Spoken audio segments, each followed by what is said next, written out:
If phones saw superheroes, the Xperia 5 Mark IV would probably be Tony Stark but without all the media attention, for better or for worse.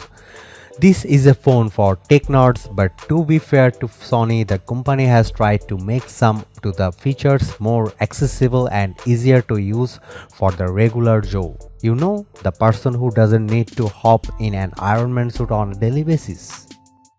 The Xperia 5 Mark IV is the direct successor to the Mark III of the same compact lineage, and it mixes things up a bit in terms of upgrades. Sony has managed to make the phone even more compact, and this comes with certain repercussions. Let's focus on the good news first. The Xperia 5 Mark IV retains many of the great features of its predecessor: the SD card slot, the 3.5mm audio jack, the amazing display, the front-facing stereo speakers. Sony even managed to cram up a bigger battery inside this marginally smaller chassis, plus the necessary coils for the wireless charging system, which is a feat in and for itself. The bad news is that the periscope camera with two separate focal lengths, 70mm and 105mm, is now gone, replaced by a regular 60mm telephoto with the equivalent of 2.5x optical zoom. The retail box is also aesthetic, as Sony has gone full eco, no charger or cable inside in the box, but other than that, we have a really solid compact flagship on our hands. Let's dive in. It doesn't get any simpler than that. There's a paper box and a phone inside, nothing more, nothing less. It's all part of Sony's Road to Zero initiative. There's no plastic in the packaging, and the box itself is 50% smaller. You can make what you will of it, but this trend is strong in the box community and isn't going away anytime soon. No goodies in the retail box is always sad, but it's a small piece to pay for saving the planet, right? There's one word to describe the design of the Sony Xperia 5 Mark IV: unmistakable. Fans of Xperia phones recognize and cherish this elongated, slender design, the lack of notches and cutouts, and symmetrical bezels. The Sony Xperia 5 Mark IV follows in the same footsteps with minor tweaks here and there. For one, the metal frame is now chamfered, with flat main side and slightly curved sides where the frame meets the screen and the black glass. It's not a huge difference when you look at the phone, but in the hand it somehow feels more compact and premium with this small design change. Other than that, it's business as usual for Xperia. 3.5mm audio jack on the top, flappy SIM slot plus SD card slot on the bottom. The left side of the frame is completely clean, and on the right there's the double action shutter button, the power or fingerprint button, and the volume rocker. The pill-shaped camera bump is right where you would expect to find it, on the top left corner at the back. Speaking of the back panel, it's frosted glass, Corning Gorilla Glass Victus, and it's great at fending off fingerprints. The black glossy Sony logo in the center is also quite stylish. All in all, the design looks and feels very premium. The Xperia 5 Mark IV comes in three colors: black, acro white, and green. The acro white is one that I like the most. It's creamy white, similar to my favorite car paint, Honda's Championship white color. The green option also looks classy, but of course nothing beats the classic black when it comes to style. The Sony Xperia 5 Mark IV sports a 6.1-inch AMOLED display with Full HD Plus resolution and Sony's trademark 21:9 aspect ratio. Again, there's some bad news and some good news. The panel is great. It's one of the brightest, most accurate displays we have ever measured. Sony boasts a 50% increase in peak brightness, and we measured 1019 nits, which is right there at the top of our chart. If you want color accuracy, there's the creator mode setting. It offers almost perfectly calibrated colors, warm and natural hues, great for creators. You can choose to boost colors with the standard mode, and you can also fine-tune the white balance. The bad news is that this isn't an LTPO panel, and even though it offers 120Hz, there are only two options: 60Hz and the said 120Hz. There's There's no dynamic mode to switch automatically between the two either. What's even more frustrating is that when the phone gets hot, the display defaults to 60 Hz and it gets hot quite often courtesy of the tightly packed internals. So the display itself is amazing, but the way it's managed and driven not so much. The camera system on the back of the Xperia 5 Mark IV consists of 3 lenses with 3 sensors underneath. Gone is the periscope variable zoom lens from the previous model, and in its place we find a regular 60mm zoom lens. Now the logic behind this has to do with the physical size of the phone and the bigger battery, at least on paper. On the other hand, the Xperia 5 Mark III is just 1mm wider and another millimeter taller than its successor. It's mainly down to the bigger battery than 500 mAh more is substantial upgrade. Don't get me wrong, I take battery upgrades very positively. To me, it is the most important quality of life improvement in any smartphone.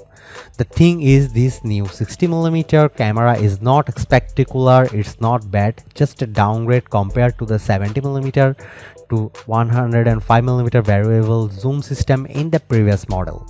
Sony keeps using focal length when describing its camera systems, which will make photography enthusiasts happy. The main camera is a 24mm lens with an aperture of 1.7 and a 12MP 1x1.7-inch sensor underneath and optical image stabilization on board. The ultra-wide camera is a 16mm and 2.2 aperture, 12MP, and a smaller sensor 1x2.5-inch. All bells and whistles from the alpha department are here, with some extras on top. You have real-time eye tracking autofocus on all lenses, object tracking.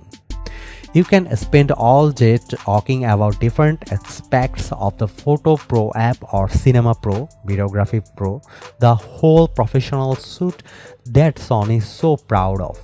And in all honesty, if there's a brand that deserves the Pro moniker on its phones, it's Sony. Thing is, very few people would have the patience and dedication needed to go through all these details when taking shots. Hardcore photography enthusiasts, semi or professional vloggers, etc., normal people would prefer to click on the amazing double action shutter button.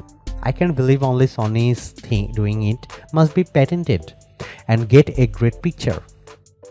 Sony knows all this, and even though Photography Pro is the default camera software, it launches in basic mode and gives you a trimmed down experience while keeping all the professional and cool stuff happening in the background. Actually, every time your Xperia 5 screen locks up, the camera defaults back to this basic mode, even if you have just set up your perfect manual shot. I was doing it to complain about the approach, but there's an option in the camera menu to use the last setting used. Images from the main camera and the ultra wide are pretty good, with lots of detail and good dynamic range and similar tonality. The 60mm telephoto lens, on the other hand, tends to overexposed shots that the colors turn out warmer.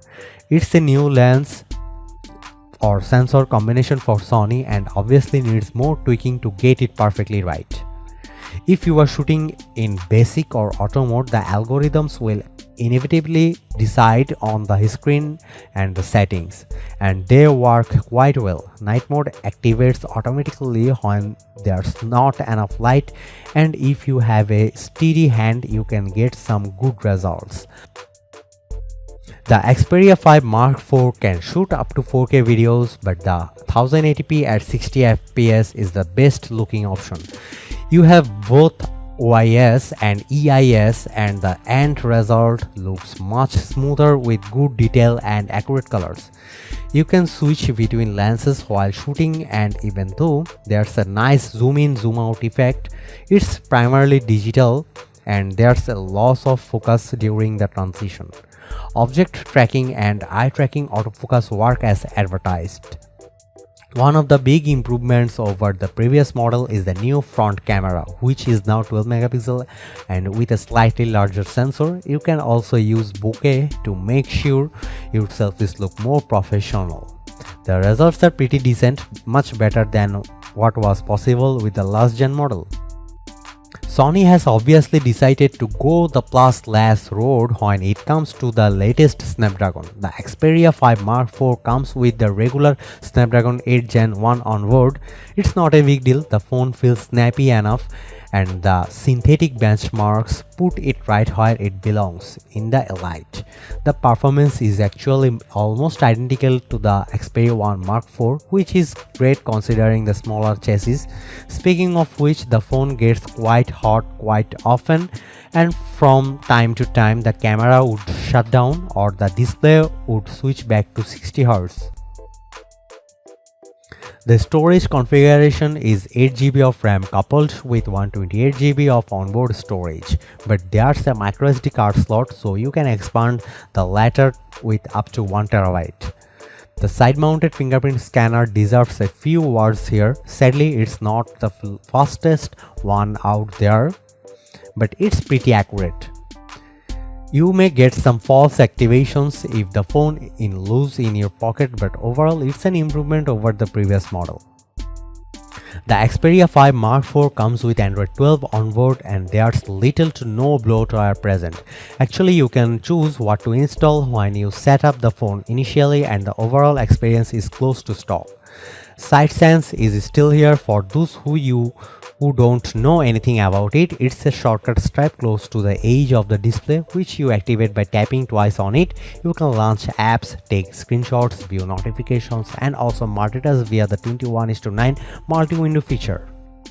Sony somehow managed to cram up a 5000 mAh battery in the compact chassis of the Xperia 5 Mark IV, which is one of the most important upgrades compared to the previous model.